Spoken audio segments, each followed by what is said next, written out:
लेकिन अगर मान सम्मान अगर लेना है, इज्जत और सम्मान के साथ जीना है, और अगर कोई कुर्सी हासिल करना है, तो अगर आप इतनी मांगोगे तो इतनी भी नहीं मिलेगी।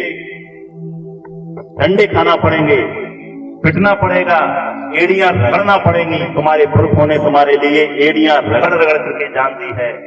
मैं आप लोगों से अनुरोध करना चाहूंगा कि आप अगर चाहें तो आपके महापुरुष की एक जो अधिकार दिया है शिक्षा का। लोग कहते हैं बाबा साहब ने संविधान बनाया। अरे बाबा साहब ने संविधान बनाया है, लेकिन बाबा साहब के गुरु कौन थे? 3 गुरु थे बाबा साहब के। और जब बाबा साहब पैदा हुए तब तीनों गुरु नहीं थे, ये दुनिया छोड़ के चले गए थे। लेकिन बाबा साहब के 3 गुरु थे, तथागत बुद्ध, कबीर साहब और महात्मा बुद्ध। और उन्होंने शिक्षा को मौलिक अधिकार का दर्जा दिया है संविधान। शिक्षा को मौलिक अधिकार का दर्जा संविधान में दिया है, क्योंकि जिनके कब्जे में शिक्षा थी उन्होंने हजारों साल तक तुम्हें शिक्षा नहीं दी। तुम्हारे शिक्षा के स्कूल खत्म कर दिए, तक्षशिला विश्वविद्यालय खत्म कर दिया, नालंदा विश्वविद्यालय खत्म कर दिया, तुम्हारे पुरखों की निशानी। और आज वही शिक्षा के जो मंदिर हैं वो ठेके पर देने की और खत्म करने की कार्रवाई कर रही है। मुझे कुछ नहीं कहना है, भेजने वाले ने भेजे के साथ में भेजा है तो अपना भेजा लगाई, और नहीं तो कोई दिक्कत नहीं, गुलामी करने में करिए गुलामी, लेकिन ये गुलामी से आप मुक्ति पा सकते हैं। कल्याण सिंह कुशवाहा ने कहा था कि पार्टियां आएंगी और जाएंगी, सत्ता आएगी और जाएगी, लेकिन अगर समाज को मजबूत करना है और समाज को अगर जोड़ना है तो आपकी ताकत आपके पास फिर से आ सकती है। जितनी भी कुर्सियां आप जिधर निगाह उठा के देख लें वो कुर्सी आपकी हो सकती है, जिधर निगाह उठा के। लेकिन तय आपको करना है कि आपकी औलाद जमीन में बैठेगी या कुर्सी पर बैठेगी। और अगर कुर्सी पर बिठाना है तो आप लोगों को सामाजिक समझौता करना होगा। और सामाजिक समझौता कैसा?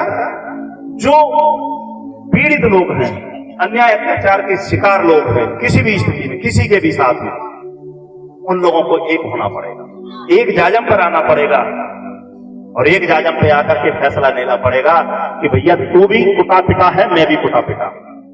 और जब सब कुटे पिटे हैं तो फिर हमारी दुर्दशा एक जैसी है, बीमारी एक जैसी है। और जब हमारी बीमारी एक जैसी है तो फिर इलाज भी एक जैसा होगा, और इलाज एक जैसा होगा तो डॉक्टर भी एक ही होगा। और उसका आसान तरीका है, जिनके साथ अन्याय अत्याचार हुआ है इस देश में उनका बहुमत है। लोग कहते हैं देश में लोकतंत्र है। अरे जिनके साथ में अन्याय अत्याचार हुआ है और हो रहा है, डर के साए में जी रहे हैं, पता नहीं इधर से गए उधर से लौट के सही सलामत आ पाते हैं कि नहीं आ पाते। तो ये अन्याय अत्याचार जो कुछ समय से ज्यादा बढ़ गया है, ये जिनके साथ में हो रहा है उनको होशियार रहना पड़ेगा, सतर्क रहना पड़ेगा, और एक होना पड़ेगा, एक जाजम पे आना पड़ेगा। तो जिनके साथ में अन्याय अत्याचार हो रहा है उनका बहुमत है। तो जब उनका बहुमत है तो लोकतंत्र में बहुमत का शासन होना चाहिए। लेकिन शासन किसका है? अन्याय अत्याचार करने वालों का। अब तुम कहते हो साहब दरोगा हमारी नहीं सुनता। अरे दरोगा तुम्हारी क्यों सुनेगा? दरोगा तुम्हारी क्यों सुनेगा? दरोगा को किसने भेजा यहाँ? कलेक्टर एसपी को किसने भेजा यहाँ? सरकार ने। और सरकार में कौन बैठे हैं? जो तुम्हारा भला नहीं चाहता। पिछली बार मैं आपको बताऊंगा कि 4 साल पहले यहां एक घटना घटी, इंडिया और अपने मध्य प्रदेश में घटना घटी। बोले स्कूल बंद करना है। कितने को बंद करना है? बोले कम से कम 50,000 स्कूल बंद करना है। तो इधर उधर के एमएलए लोगों से चर्चा की, सदन में प्रस्ताव आया स्कूल बंद करना है। अब वो पढ़े लिखे हो तो जाने, उनसे पूछा कि भाई स्कूल बंद करना है क्यों? बोले बच्चे नहीं आते इसलिए। बोले बंद कर दो। जो ओबीसी के विधायक थे, जो एससी के विधायक थे, जो एसटी के विधायक थे, उनने भी हाँ कर दी। क्यों? क्योंकि उनका भेजे का ढक्कन बंद था। अगर वो चाहते तो ये कह देते कि सुनो, बच्चे नहीं आते तो उसकी वजह ढूंढो क्यों नहीं आते, लेकिन स्कूल बंद नहीं होना चाहिए, क्योंकि शिक्षा हमारा मौलिक अधिकार है और मौलिक अधिकार है, उसे कोई छीन नहीं सकता है। तो उन्होंने कहा बंद कर दो। तो साथियों 50,000 स्कूल बंद कर दिए हैं। वो स्कूल में किसके बच्चे पढ़ते हैं?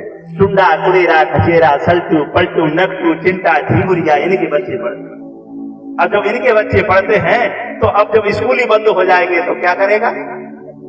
खुरपी चलाए, फावड़ा चलाएगा। जिनके पुरखों ने तलवारें चलाई थी, कलिंग युद्ध जीता था, उनके पुरखे खुरपी चला रहे हैं।